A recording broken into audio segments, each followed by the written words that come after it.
నేను ఆ మీటింగ్లో కేసీఆర్ గారి గురించి అడ్డందిడ్డంగా మాట్లాడిండు అంటే ఏం మాట్లాడింటాడో ఇందామని చెప్పని ఇప్పుడు నేను ఆలేరుకెళ్ళి వచ్చుకుంటే మొత్తం మీటింగ్ అంతా 1-2 సార్లు విన్నా.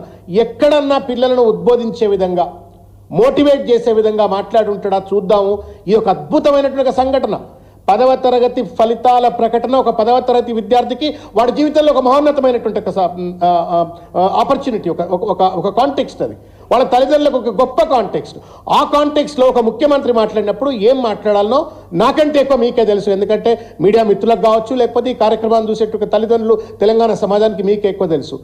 You are expected to talk, appreciate, motivate, inspire, build proper career, ఇట్లుండాలా అట్లుండాలా అని చెప్పని వాళ్ళని ఒక మోటివేట్ చేయాలి.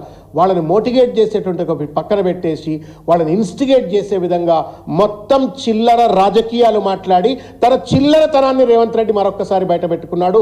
అది పరమపూజ్యనీయమైనటువంటి ఒక బసవన్న జయంతి సందర్భంగా అత్యంత పవిత్రమైనటువంటి ప్రామినెన్స్ కలిగినటువంటి ఒక 10th ఫలితాలు డిక్లేరేషన్ టైంలో కూడా కుక్కతోకకు గుండ్రాయి కడితే కూడా సక్కగా కాదన్నట్టుగా 2 పవిత్రమైన మహోన్నతమైనటువంటి ఒక సంఘటనల నేపథ్యంలో జరుగుతున్నటువంటి ఒక సమావేశంలో కుక్కతోకకు గుండ్రాయి కడితే సక్కగా కాదన్నట్టుగా తన స్వంత నైజాన్ని మరొక్కసారి బయట పెట్టుకొని కేసీఆర్ గారి పైన అక్కసు కక్కేటువంటి ఒక ప్రయత్నం చేసినాడు.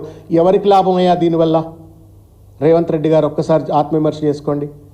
అక్కడ కూర్చున్నటువంటి ఒక వందలాది వేలాది మంది లింగాయత బిడ్డలకు కావచ్చు, లింగాయత్ ఫ్యామిలీకి సంబంధించిన వాళ్ళు కావచ్చు, లేకపోతే బసవన్న అభిమానులకు నీ మాటల వల్ల ఏమైనా ఉపయోగం ఉందా రేవంత్ రెడ్డి? ఆ మీటింగ్లో Ravindra Bharathi meeting unofficial meeting of the government, ఆ ప్రభుత్వ మీటింగ్లో నువ్వు మాట్లాడిన మాటల వల్ల ఆ సందర్భోచితమైందా? ఒక్కసారి ఆత్మవిమర్శ చేసుకోవయా.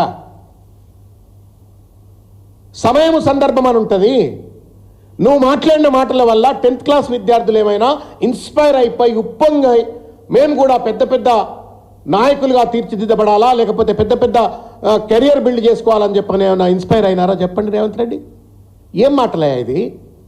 సమయము సందర్భము తెలియకుండా అడ్డదిడ్డంగా ఏది పడితే అది చిల్లరగా మాట్లాడేవాడిని వదరుబోతు అంటారు రేవంత్ రెడ్డి, మూర్ఖుడు అంటారు రేవంత్ రెడ్డి, అవివేకి అంటారు రేవంత్ రెడ్డి.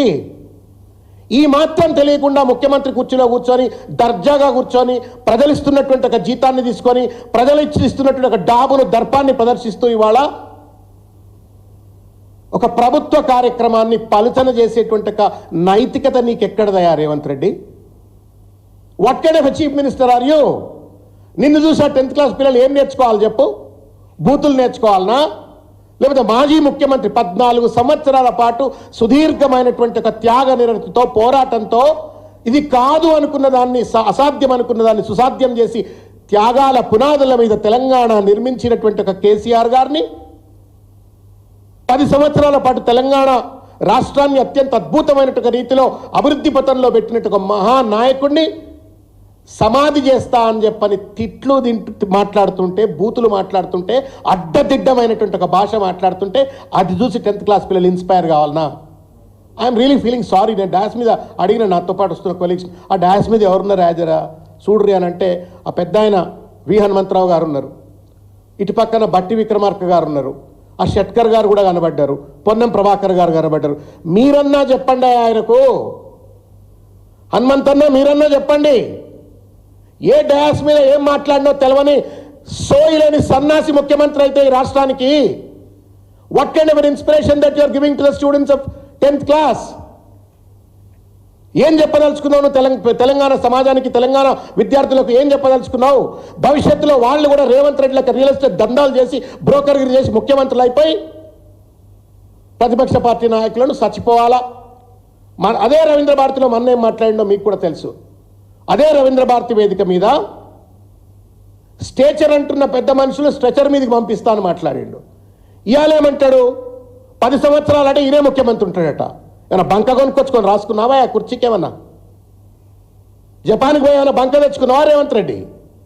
ప్రజలు ఒక్కసారి నిన్ను వద్దు అనుకుంటే ఒక క్షణం ఈగను కనుక తీసిపడేస్తారు నేను ఆ కుర్చీ మించి. గుర్తుపెట్టుకో, నీకంటే పెద్ద పెద్ద వాళ్ళనే తీసిపడేసింది సమాజం. అంతకంటే గొప్పవాడి కాదు నువ్వు.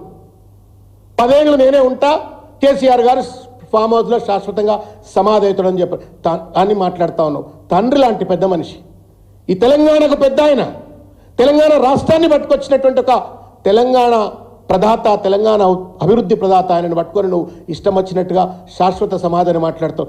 న్యాయమా రేవంత్ రెడ్డి గారిది? హనుమంతరావు గారు చెప్పండి ఆయనకు, బట్టి విక్రమార్క గారు చెప్పండి ఆయనకు. మీరు హెచ్సిఓ చదువుకున్నారు, సంస్కారవంతులు అని చెప్పి నేను నమ్ముతున్నా. పొన్నం ప్రభాకర్ విద్యార్థి నాయకుడు, ఆయనకు చెప్పురి, లేకపోతే మెంటల్ హాస్పిటల్ అనేది తీసుకోండి ఆయనకు. A person who does not understand the context and then talks illogically, insensitively, he has no right to sit on the chief minister position.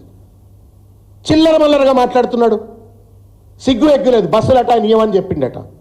ఎన్ని ఇబ్బందులు క్రియేట్ చేసినావో మాకు తెలియదా? మీటింగ్కు ఆ వచ్చిన 25 లక్షల మంది ప్రజలకు తెలియదా?